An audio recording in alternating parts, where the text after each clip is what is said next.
Welcome, scholars, to lesson 2-1.20, Safavid culture.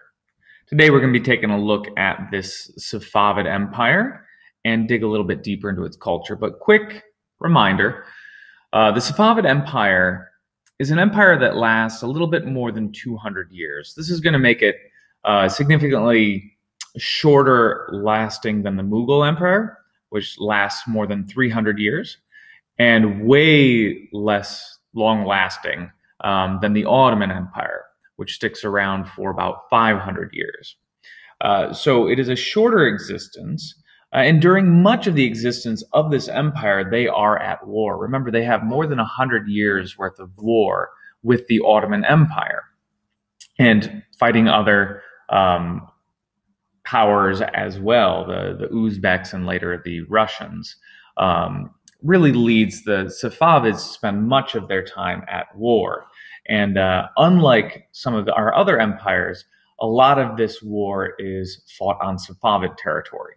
So this is going to limit those cultural achievements. They're not going to have quite the same cultural achievements that the Mughals and the Ottomans had, just because they're forced to spend more of their time fighting these conflicts of survival.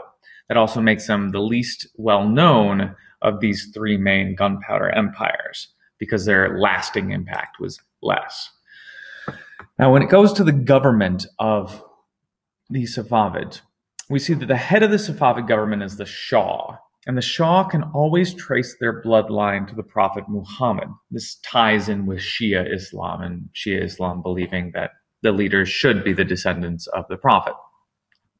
But the Shah has to share power with his prime minister, his Grand Vizier. The Grand Vizier's power is, it kind of waxes and wanes, grows and diminishes with the power of the Shah themselves. When the Shah is very powerful and very engaged and very involved, they can pretty much completely control their Grand Viziers, which is kind of like a prime minister. One of the members of nobility. But when the Shah is disengaged and not active in running the empire, the Grand Vizier basically has the powers of the Shah and becomes a very powerful person. But the Grand Viziers are never really powerful enough to threaten a person of the Shah themselves. And they are usually not descendants of Muhammad, so they don't have that religious right to rule. I'm going to spend a lot of time on religion in this one, because religion is very important to the Safavids. They are Shia Muslims. Shiism is different from the Sunnis, and it's also less popular. There are fewer Shias out there, but most of the Shias in the world then and in the world today do live in the area of Iran, which is where the Safavids were. And it will be the Safavids who first really impose Shiism as the official state religion. Up till this point, well, up till a little bit before this point, the Shias had themselves been suppressed.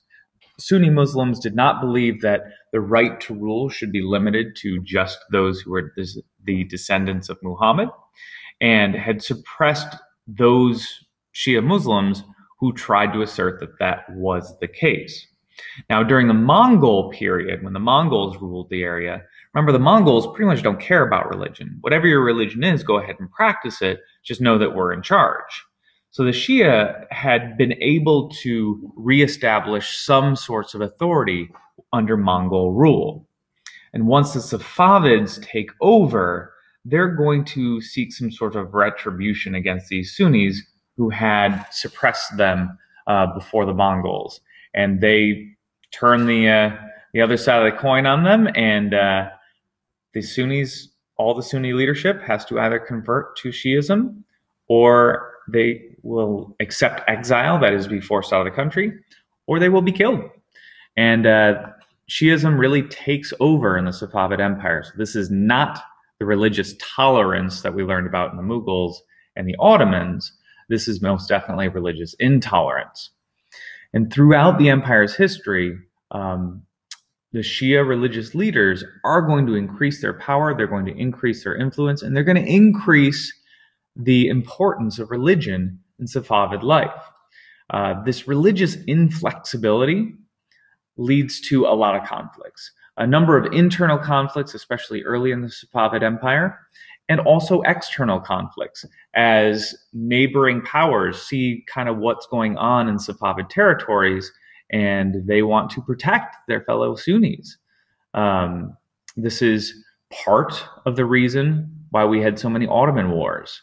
It was the Ottoman Empire fighting back against the Safavids, not just to grab land, although that was a big part of it, but also to protect these Sunni Muslims that lived within those territories.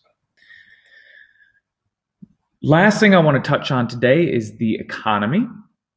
It was also one of the least economically diverse of the three gunpowder empires. Relied very, very heavily on the Silk Road. And if you look at the map, that makes sense. We're really talking about right here is the Safavid Empire. And it is the choke point of the Silk Road between what is the Persian Gulf and the Caspian Sea. So all the routes kind of funnel in right through Safavid territory before branching out and going into Arabia, Turkey, and into Europe, which makes it a very important area, a very profitable area. And the Safavid control of that makes them very wealthy. Now, as this trade is passing from Mughal through Safavid into Ottoman and vice versa, it all passes through Safavid hands, all gets taxed. And once the European trade starts to expand, that is the Portuguese sailing their ships right up the Persian Gulf and trying to trade that way, the Safavids are going to resist that at first. They do not want these new trade routes because it's more difficult to tax, more difficult to control. But once they realize that, like it or not, this is what's happening, they do later embrace it because they're forced to. The Silk Road is in full decline as the Portuguese and later the Dutch and the English start showing up at their ports. That is Safavid culture, heavy on religion in this one, yes. And we'll be looking at a little bit more of the Safavids next time.